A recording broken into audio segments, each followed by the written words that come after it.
என்ன bro 200 subscriber வந்துருச்சு special video அப்படின்னு கேட்டிங்கன்னா இல்லை கைஸ், இது ரொம்ப கஷ்டமான வீடியோ. என்னென்னு கேட்டிங்கன்னா, எங்கள் வீட்டில் வந்து இந்த பூனை குட்டியாக இருக்கும்போது வந்துச்சு. ஸோ பூனைனாலே பொதுவாக எல்லாத்துக்கும் பிடிக்கும். ஸோ வளர்த்திருப்பீங்க, வளர்த்தாதவங்களுக்கு வந்து வளர்த்தணும் ஆசை இருக்கும்.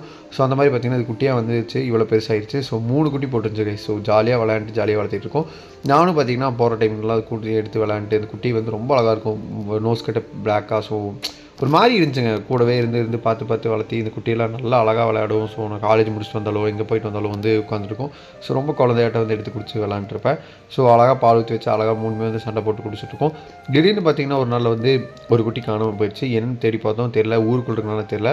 ஸோ இந்த பிளாக் குட்டி வந்து மட்டும்தான் இருந்துச்சு. அது கூட வந்து அந்த இன்னொரு பிளாக் நோஸ் மட்டும் தான் இருந்துச்சு. ஒரு குட்டி காணாமே போயிடுச்சு எப்படின்னே தெரியல.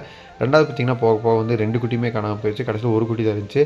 என்ன தெரியல, பூனை எல்லா பக்கம் தேடிச்சு. அதுக்கப்புறம் திடீர்னு பார்த்திங்கன்னா ஒரு நாள் பூனை செத்து போச்சு. ரொம்ப கஷ்டமாக போச்சு. ஸோ அந்த கருப்பு குட்டி ஒன்று மட்டும்தான் இப்போ இருக்குது. ஸோ உயிரோட. ஸோ கைஸ் ரொம்ப வருத்தமாக போச்சு. ஒரு ஆசையாக வளர்த்துன பூனை இல்லைங்கும் போது வந்து மனசு அது எப்படி ஏற்றுக்குனே தெரியல. ஸோ உங்களுக்கு